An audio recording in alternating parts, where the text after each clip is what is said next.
We are live, and welcome to the first edition of Outsourced Pharma Live 2025.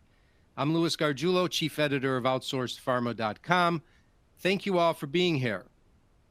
Fundamentally, our subject today is about decisions to, or not to, move your development and manufacturing outsourcing to different localities and select different partners as you move forward. Why would you feel pressured to do that? We initially focused this on the BIOSECURE Act, and we will discuss that in detail. But today we have to think about the specter of tariffs and a new U.S. administration and persistent geopolitical and thus supply chain risk assessments.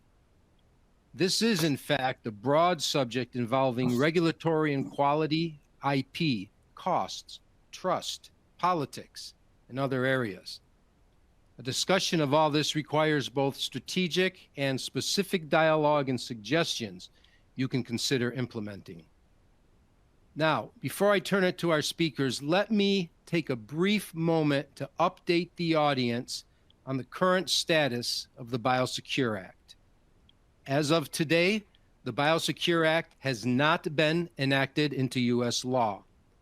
The proposed bill is specifically aimed to prohibit federal agencies and recipients of federal funds from procuring biotechnology equipment or services from companies associated with foreign adversaries, particularly in the bill targeting certain Chinese firms, including two related and well-known CDMOs.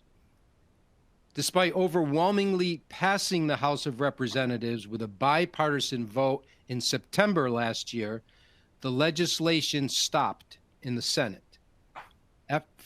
Efforts to include it in the National Defense Authorization Act or any other year-end legislative package was unsuccessful.